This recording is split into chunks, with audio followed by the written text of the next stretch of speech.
Hey y'all, welcome back to my channel. If you're new here, hi, welcome. My name is Dee and I publish fun, steamy romances under the pen name Sky Winter. So if that's something you're into, go ahead and check out my books. They're all in KU and it's a good old time.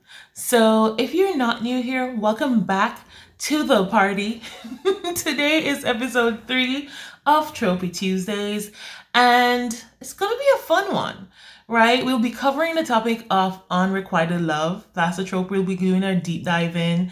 If you think that that's something you're interested in, you've never heard of it before, then this is the episode for you. So go ahead and hit that subscribe button, ding that notification bell so you can be notified each and every time I publish. And go ahead and hit that like button as well so that I can know that you appreciate the content that I'm making or that you're learning something from it. So without further ado, see you on the other side.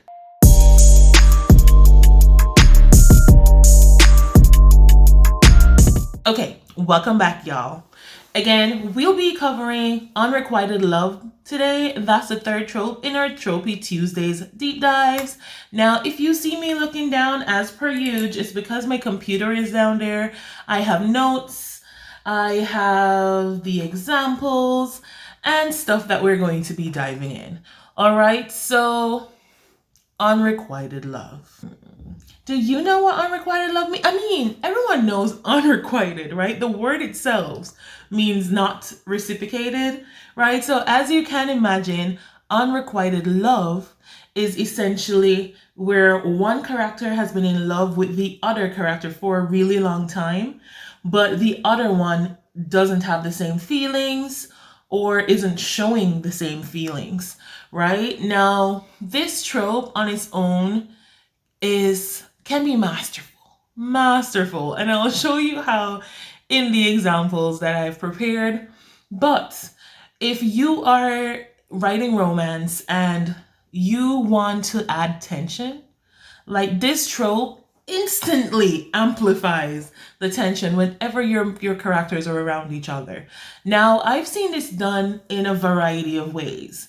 I've seen this done where the love interest is the one that the character has unrequited love with, and they go through the whole book or movie or TV show basically with one person discovering that, hey, what you needed all along was right in front of you, right? And I've also seen it where one of the characters has unrequited love for a different character, right? But eventually comes around to loving this one, right? Loving your other main character. Unrequited love is one of those tropes that is not often used on its own. It's often paired with other tropes.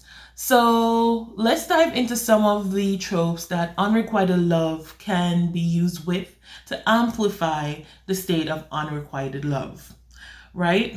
Okay. Now, the first trope that I see it paired with a lot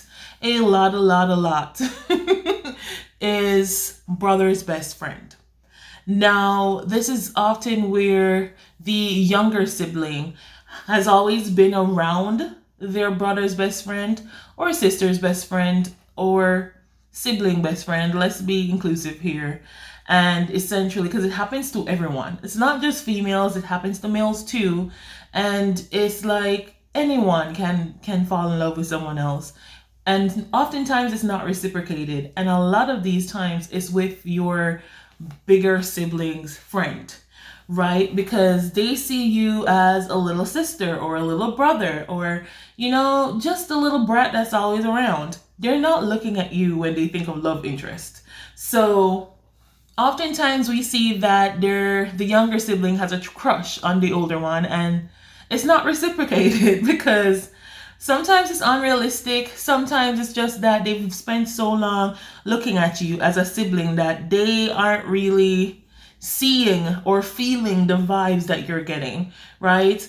Oftentimes we see where they've aged up over time, and that's when the love interest starts seeing this person that's had a crush on them forever and ever and falls for them, right? Or it's also used a lot with fake dating as well, where one person is secretly in love with the other, but they don't know. And that person wants to impress a whole other person. And out of sheer love or kindness or whatever, the person with the unrequited love ends up in a fake relationship with their love person that doesn't reciprocate their feelings, and eventually, while helping that person to find or pursue the person they're interested in. So it's basically a two-way unrequited love, because you have the main character that has unrequited love for the love interest, but the love interest has unrequited love for whoever they're trying to impress, right? So you go through a whole triangle of unrequited love, and it builds a whole lot of tension, because as this person is watching the person they're in love with pine for someone else, they're hurting, maybe, or they're putting down themselves because, hey, they just want to see the other one happy, right? But eventually the earth rights itself, or the world rights itself, and they end up together, right? So I've seen it used also with arranged marriages, sort of, where there is, it's hard for me to explain without showing you an example, but essentially it's where the person that has been arranged to be married, so say Philmina, random name, but say Philmina is your heroine, right? And she's engaged to be arranged married to Randall, right? But Randall secretly loves Philmina's sister, Philomora. Terrible at naming people. But because Randall is engaged to be married to Philomena, he is just living with his unrequited love for Philomena. Now, in a perfect world, if your romance operates in a perfect world, he'll end up with who he's in love with, eventually either calling it off with Philomena, or Philomena will see how madly in love with her sister he is, and allow him to marry and follow his love. So there are different ways where this can be done. All right. Now, this one is a simple trope, so we're not going to be here too long because it's time for me to dive into my example. I love this example so much because it's from one of my favorite movies, and it's from my best friend's wedding. And if you guys don't know that movie, you need to check it out. Where have you been? Where have you been? It's basically, it's not a new movie, so I'll give you like a brief synopsis of the plot. It came out in 1997, guys. 1997. Wow, time flies. But it essentially stars Julia Roberts and Dermot Mulroney, and they're best friends. They had a marriage pact, which is a whole other trope, which we'll cover along in the series, where they said that if they weren't married by the age of 28, they'll get married to each other, right? However, people change, people grow up, times change, and Michael, played by Dermot, basically meets someone, Cameron Diaz, in the movie, and falls in love, right? And he's getting married. And of course, the Julianne, or Julia Roberts, is basically in her feelings because she has loved Dermot all her life, right? And I should use the character names, but you understand the point, right? She's loved her best friend all her lives, and she's always basically believed that he'll come back and get married to her. Now, if you watch the movie, you see that unrequited love is the driving force behind most of what happens in the movie, right? But the scene that I think capitalizes on this so much is the iconic scene of where they're on the ship, and he's talking where Michael is talking to Julian, and he's basically telling Julie that, listen, his fiance told him that when you love someone, you should just outright and say it, or else the moment will pass you by. I mean, it is so, because they're using the trope unrequited love, the tension in this scene is at a all-time high. And let me just show you before I dive into it. Let me just show you so that you see how it's used, and we'll have a little chatty chat when we come back. Okay, it's about maybe 3 minutes. I don't think I'm gonna play the song part because I ain't trying to be copywritten. But for educational purposes, I'll show you maybe about 3 minutes of the movie, but it is a wonderful movie, right? So you should check it out if you've not yet, but here's our example. I've been thinking a lot the last couple of days. About us, I mean. Have you? Well, there are a lot of memories to choose from, I guess. It's more than that. I mean, it's kind of embarrassing to say it this way, but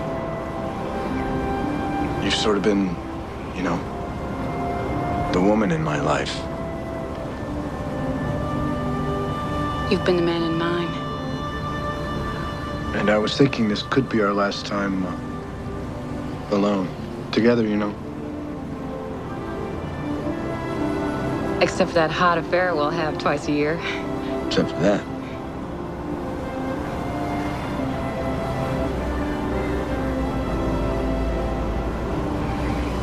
I mean, you commit to this wedding, and then it seems like this momentum, and then you forget you chose it.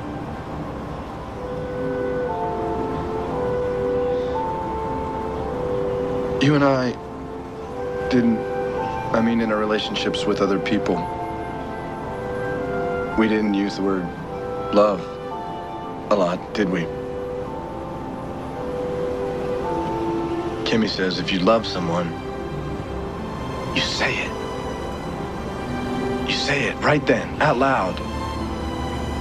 Otherwise, the moment just Passes you by. passes you by.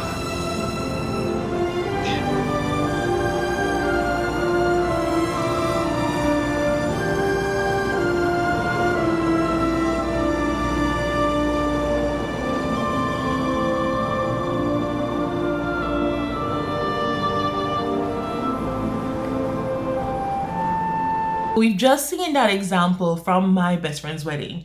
And again, brilliant movie. Brilliant movie. One of my favorite movies.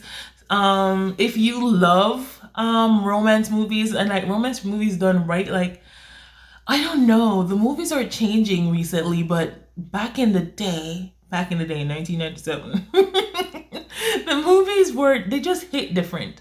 I don't know why, but this movie, chef's kiss, right? So basically you see here, the moment is amplified because the character that Julia Roberts is playing is madly in love with her best friend, and she's just never said it. So it's like he's telling her this, right? Don't let the moment pass you by, whatever. And it's amplifying all her feelings. And you can tell, you can physically see in both their minds, right, that they're thinking about their whole life, that they've been together. And in her mind, she's thinking, maybe I should kiss him, or maybe I should tell him that I love him, right? And it's all, but then she doesn't want to because he's getting married to someone else. And it's like, it's this whole tension-filled scene that is just perfection because of the unrequited love trope, right? It is just, it tugs at your heartstrings because you know what's going on. You know that she's madly in love with this man, but because she's so afraid that he doesn't feel the same way, she's not saying anything, right? So her love remains unrequited, right? Now, yeah, sure, there is the critique for this trope to say, basically, you know, they're adults, they should just come out and say it and then maybe it wouldn't be unrequited anymore, right? That is true. But in this specific circumstance, it's a tricky situation because he's her best friend. They've been in each other's lives all their lives, and he's telling her he's found the love of his life and he's getting married. So as a best friend, you don't want to jeopardize that, right? You want to be supportive, and you want to show your best friend that you'll support him in his decisions regardless of what they are, right? So you don't want to just up and just blurt out, "Oh, I love you," right? Now, if you know how this trope works, eventually it's going to be blurted out. Now, whether that becomes reciprocated after it's blurted out or whether it remains unrequited is up to the writer. And in this case, you'll have to watch it to see what happens. But it's basically it is a very delicate push and pull with this trope, and if it can go very, very wrong if not done well.